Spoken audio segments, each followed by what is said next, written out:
As Donald Trump doubles down on his trade war, a relatively anonymous Australian island was surprised to see itself tariffed 29%, despite having no known exports to the U.S. But the situation has quickly turned serious for one local business.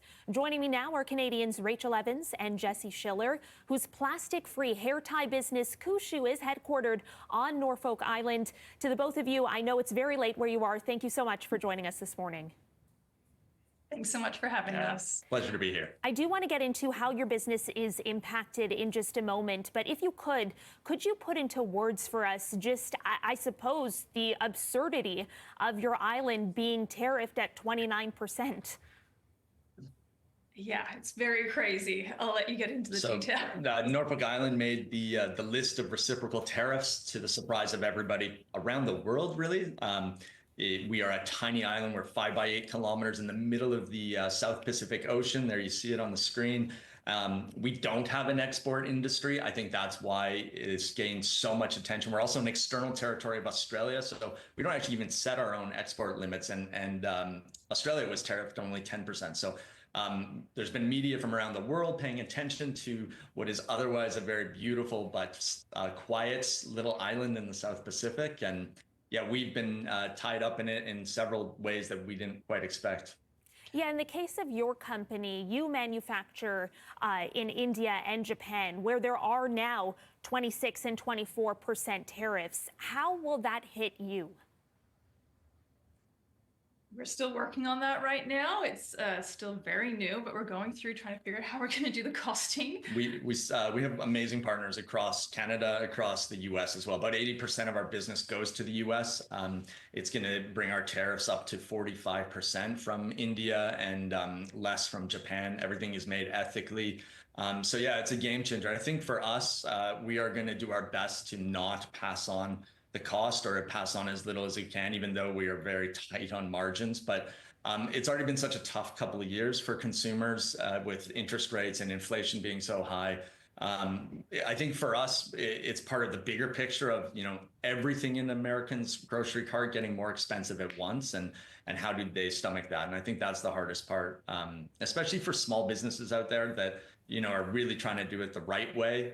We take so much pride in sourcing sustainably and ethically, and it's going to be a really, it's a really uncertain and kind of scary time. Can you manufacture in Canada, or can you explain to our viewers why you took the decision to offshore? So we're about 15 years old.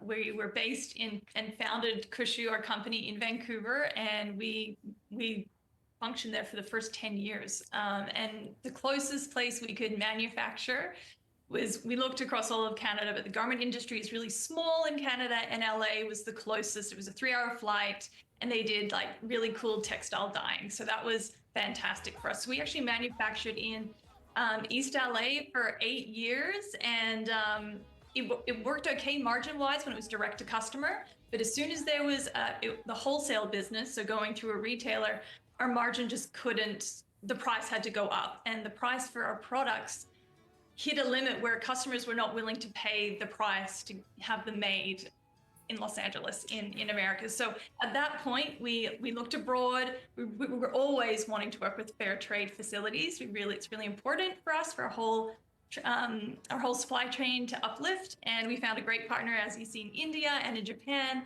So we have tried to do it in America. So it's kind of nice for us to know we've done, and when things get tight over COVID, we go back and use that partner if we need to, which is great. But the price, even with the tariff, it's so much more competitive to still do it remotely and with fair wages than it is to pay what it is to manufacture in North America. I've got like 10 seconds left. Can you tell our viewers in Canada how they can support you? There's so many great small businesses across the country. In Ontario, there's the Big Carrot, I believe, in Ecotique in Toronto, Whole Foods across the country. We have small businesses partners coast to coast. The best way to find one closest to you is to give us a quick email, jump on our Instagram and send us a message. But just really appreciate everybody out there right now supporting small businesses, consciously operated businesses where possible. It makes such a big difference. Can't tell you. Half our team is in Canada, and it just means the world to everybody that, it just makes such a big difference. It's kind of the backbone of so many communities, small business.